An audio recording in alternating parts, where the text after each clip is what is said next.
સંસ્કૃતિના ગાન ભલે આપણે ગાઈએ, પણ વડીલોની સાચવણ અને માન સન્માનમાં આપણે બીજા દેશો કરતા ઘણા પાછળ છીએ. આજે તમે જાણતા જ હશો કે 80% બુઢા મા બાપને જમવા માટે અલગ બેસાડાય છે. 20% મા બાપને સગવડતા હોય તોય ઘરવાળીના ડરથી અલગ રખાય છે. 90% પુત્રો કામેથી આવીને સાંજે બાળકોને ચૂમી ઉઠે છે, તો અમુક તો ઘરવાળી વર્ષોથી વિખૂટી પડી ગઈ હોય તેમ લબાડ વેડા કરી ભેટી પડે છે, પણ ઘરમાં બા બાપુજીને કેમ છો બા કહેતા નથી. 70% મા બાપ ઘરડા થાય ને કંઈ પણ બોલે તો તમને ખબર ન પડે એમ કહીને ચૂપ કરાય છે. 90% ઘરડા માતા પિતાને દીકરાઓ તેના પૈસા બાબતે પૂછતા નથી. ભીખની જેમ એમણે રૂપિયા માંગવા પડે છે. જેવું કરશો એવું જ ભરશો, એ મુજબ મારા સર્વે પ્રમાણે જે લોકો મા બાપને એકલા છોડી મૂકે છે કે માન સન્માન આપતા નથી, તેમના પોતાના ઘડપણ વખતે તેનાથી પણ વધુ બુરા હાલ થાય છે. અમુક કુટુંબા તો આવું પેઢી દર પેઢી ચાલ્યું આવતું જ હોય છે.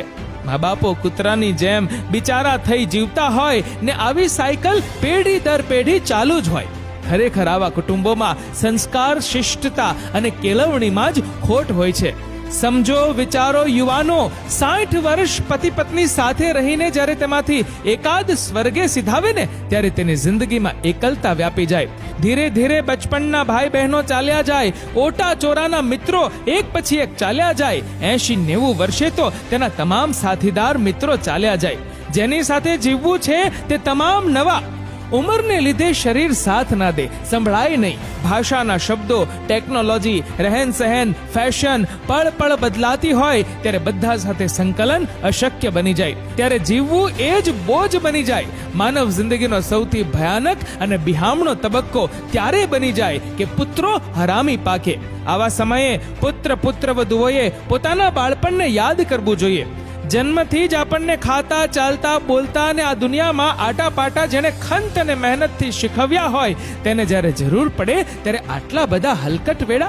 વિચારો, માતા પિતાને તરછોડીને આ દુનિયામાં કોઈ જ સુખી નથી થયું, થવાનું નથી અને થવા પણ ના જોઈએ.